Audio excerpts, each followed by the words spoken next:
Hi, welcome to my sugar bush. This is my sugar bush. There's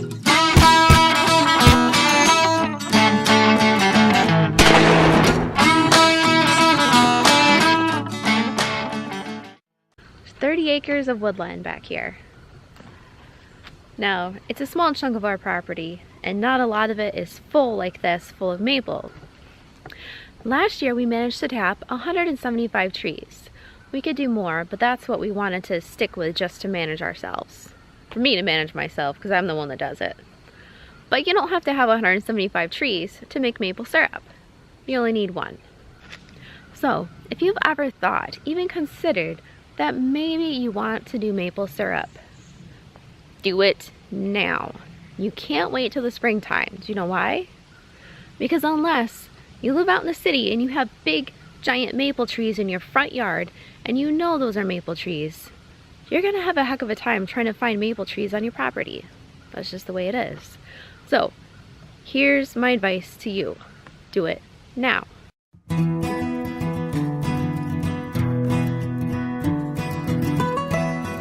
Now, you're not gonna tap your trees now, you're just gonna mark your trees. The best way to mark your trees is with spray paint, because spray paint will last at least 2 years. Here's an example. Now, you don't have to use a giant line, you can just do a little dot, or you can do it on the base of the tree. And again, if you live in the city, you probably don't need to worry about marking your trees, and I'm sure you probably don't want a big spray paint blob on your tree either, so don't worry about it. If you only have a few trees, you can make a property map. Now, if you don't have maple trees, don't worry. You can still make maple syrup if you have other trees on your land.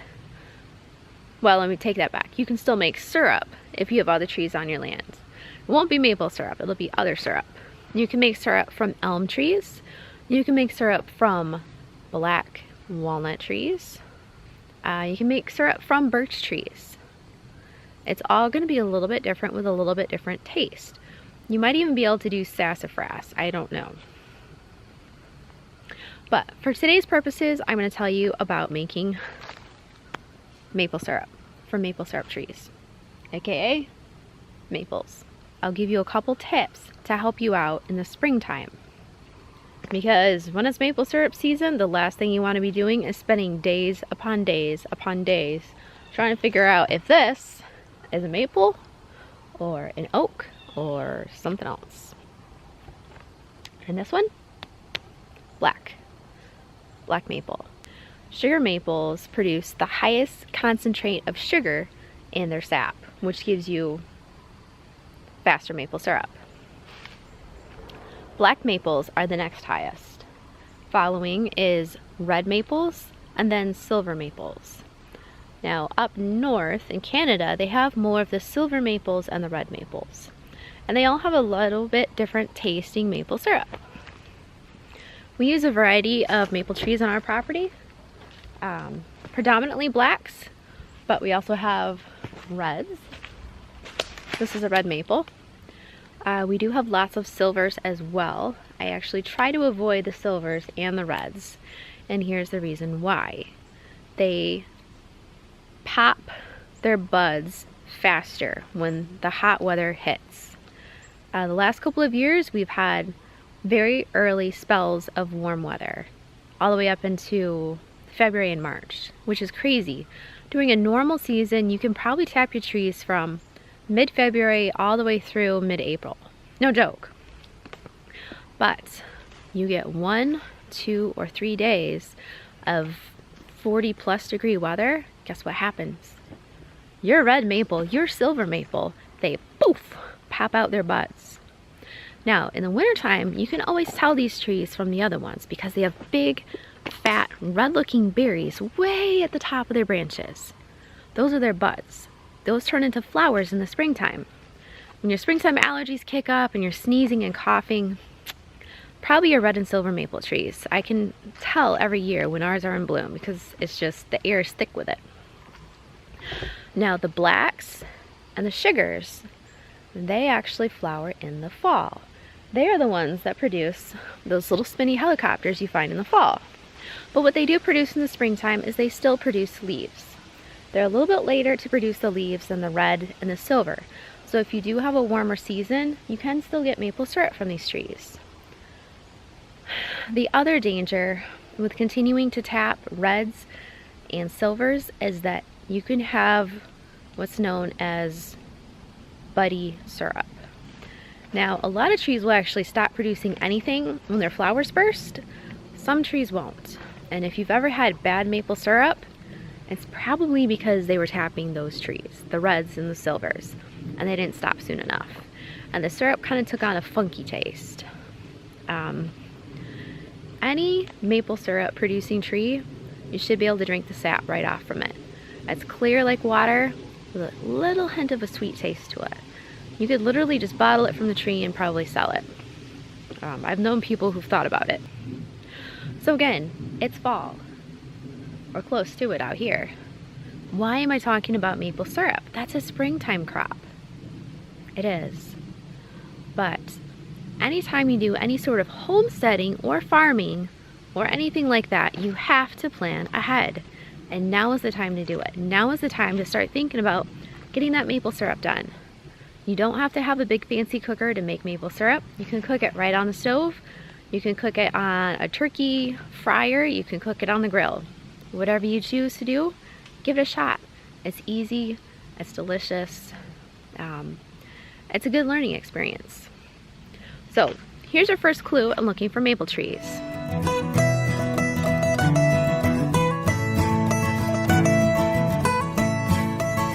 And this shows the variety of the leaves and why you can't always go off the leaves to identify your tree. Problem number one, it's hard to look way up high into the trees to see what the leaf is shaped like. Problem number two, you can look around the base of the tree all you want and you're going to have a huge variety of leaves that may or may not be from that tree. So let's look at these leaves real quick, just as a general basis. Now you can see they're all different colors. The reasons these have not changed color is because these fell off the tree based on dry conditions. This is a normal red turning leaf and that's a normal red turning leaf. Now offhand, can you identify any of these leaves? Now the first thing you might point to is this one and say, aha, sugar maple leaves, I know those.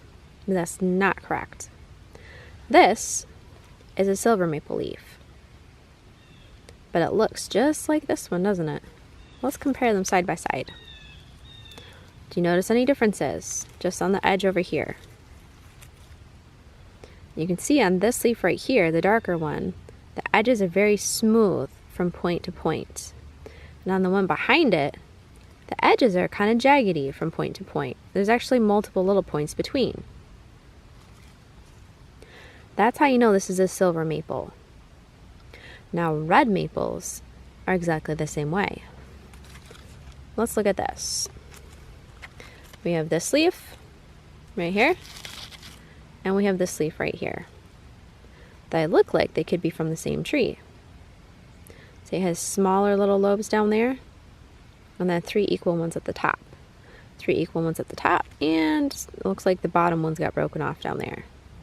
But here's another example. Oops. Let's see a small little lobe down here. See that? Got broken off. Now this one's red. And that one's red. They're both red. But this one is actually from a red maple. You can see it has multiple points on the edges here. Not quite as many as the silver, but it still has more than the black right here. See the black, you can almost count the points. 1, 2, 3, 4. 4 on this one side. And this one, you can count it, but there's a couple other little smaller ones in there that break it up a little bit more. The shape is just a little bit different. The other thing you can use to tell between a red maple and a black maple is that at the very top center lobe, it will kind of curve into the center. It'll cut in, almost kind of like a heart down there. Where on The black maple, it doesn't really cut in. Maybe just a minuscule amount, not as much. So I hope that helps with your leaf identification. But again, you don't want to just take that as your primary source. Here's another way you can tell without having to use the leaves. And again, fall is probably your best friend because you can look at the tree, you can look at the branches, you can look at the bark, and you can see where it's growing. Red maples, silver maples, they tend to like wetter ground. So if you're standing in a swamp like I am, chances are you're touching a red or a silver. Most likely a silver. Reds can grow in the middle of the water, but predominantly it's the silvers. Silvers are also the trees that get massively large. Reds typically will grow one solid trunk straight up. Let's see if we can figure this out. This is either a silver or a red, and this is probably a red. Now honestly, if you're tapping the trees in the swamp anyway, it doesn't matter if it's a silver maple or a red maple. They're both in wet ground, they're both gonna bud. So whether it's silver or red, doesn't make a difference. You really shouldn't be too worried about that because they're gonna start and stop at about the same time. Not to mention that once your ground thaws, you're gonna be standing in a heap load of water, which believe me, sucks. Plus, the average red and silver maple tree take about 55 to 60 gallons of sap to produce 1 gallon of maple syrup. Now that's an average. Sometimes it can be more, sometimes it can be less. It all depends on the growing season and the land your trees are growing in. Now, blacks and sugars, they can produce anywhere from 40 gallons to 50 gallons to make 1 gallon of maple syrup. Now, what kind of tree am I touching right now? Guesses? This is another black.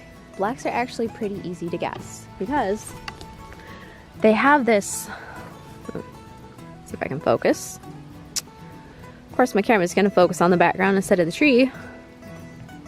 There we go. Touch focus. So you can see the texture of this tree. It's not very pronounced. There's definite texture there, but you can't really pick any bark off the tree. You might see some darker areas on the tree, you might see some silvering areas on the tree. This is a medium-aged tree. You might see a little bit of ridging. See the ridges right here, but predominantly it's gonna be fairly lumpity, tight bark. Now here's another one. What do you notice about this? This one you can see a little bit more ridging, a little bit more ridging, and a little bit more ridging. Now this is the same size tree as that one over there. This one quite possibly could be a sugar maple. Now whether it's a sugar or whether it's a black, it's not a big deal. Again, they're gonna have the same growing season, so it's not worth getting all worked up about. Here's another tree. Let's see if you can identify this one.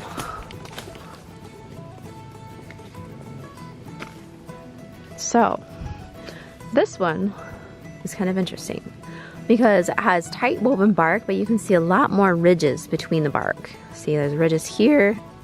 You can see, you can almost run your finger down different roads in the tree. So what is this? This, my friends, is actually probably a sugar maple. And you can see this was one that I actually tapped. Is that tap hole? Now it did split, which is probably because this might have been the one that I accidentally left the tap in until June because I didn't see that it was still in there. Yeah. What about this one? Any guesses on this one?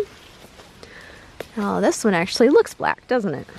So you might guess black maple, but you see these chunks of bark sticking up like this? This is a definite sugar maple. Sugar maples have flaky, thick bark. Now, if they're smaller, it might be a little bit harder to gauge. What is this? You might see flaky bark, but this is actually an oak tree. Sugar maples have the thick, shaggy bark. Here's a tree right here. What do we see? We see this thick, shaggy bark that you can just kind of pop right off. See, popping it right off? This is a sugar maple. What do you notice? The bark is predominantly smooth. You can't really pick anything off from it. Oh, there's some ridges right here, but oh man, can't rip those off if I tried. You see just a little bit of ridging. The older the black maple gets, the more ridging it's gonna have. See right here on the back, you can see the ridging. And here's a little flaky area, but I still can't rip them off even if I wanted to. Predominantly, it's pretty smooth. This is a black maple. So, this is a red maple. You know how I can tell? Because the bark is kind of flat, it's kind of peely, but it's flaky peely. It's flaking. And it's not quite as thick as the black and the silver. Now, as you can see, we have lots of different sizes of trees out here. And I'm actually walking down my sugar bush trail. All right, here's a couple perfect examples right here. Now let's look at these two trees. These are both what? Black maples. And this one you can see I've already marked. On that one over there I already marked. Ooh, spider. So that tree is actually just a hair larger than this tree. This tree looks like I already tapped this year. This tree is about, oh, I'd say 10 to 12 inches. This is probably the smallest tree that I would tap. Depending on which website you're looking at, they'll say anywhere from 8 inches to 12 inches. Now, 4 inches, that's quite a wide range. Basically, when you're tapping the tree, you're drilling a hole right into the center of it.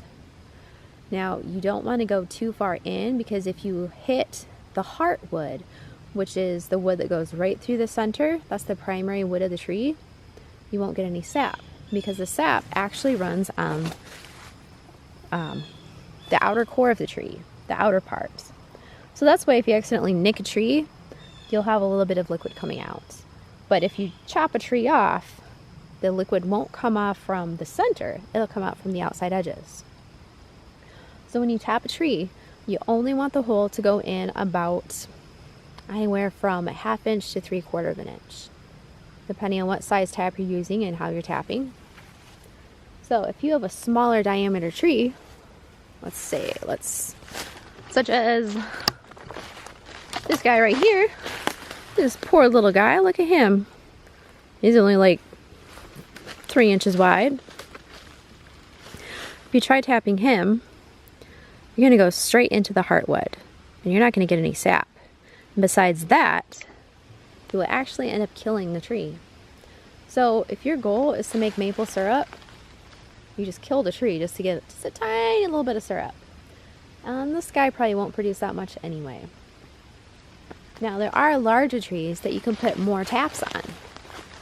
And the general rule of thumb is the first 12 inches and then every 8 inches after that.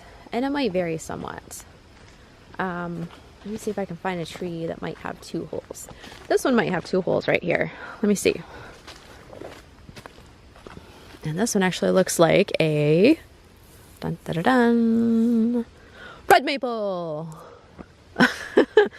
That one took you off guard, didn't it? So let's see, there's 1 hole. And I don't see another hole. So maybe I did just do 1 on this tree. Sometimes I do them on either side. No, I just did 1. That one might be a candidate to have 2 holes on. Again, the more holes you put on the tree, the more load you're putting on taking that sap away from it. It does need that sap to be able to grow and nourish its leaves. So if you strip everything out of the tree, then it'll probably die. So you just want, it's like giving blood. You don't suck all the blood out of yourself when you donate your blood. You just suck up a little bit, just enough that you don't actually need. And that's what the tree is doing. It's donating its blood to you so that you can be nourished with delicious maple syrup, which is full of vitamins and minerals. So, I've shown you the 4 different types of maples that you can look for, the differences in the leaves, the differences, for the most part, in the bark, and I've shown you what size you can tap and how to mark them. Now you're probably thinking, alright, how do I cook this stuff down? Gotta wait till this spring when it's maple syrup time, and I'll show you how we do it. I'll also take you through how to tap your trees, the proper technique, tips and tricks, and different ways that people might find easier to tap. So that probably won't be until mid to late February. So if you're looking for more info on how to tap your trees, I'll be posting it then. So go ahead and hit subscribe. You'll be notified of new videos on a continual basis, and I will try to keep it posted at the end of the videos when I'm doing maple syrup videos. I lost my car.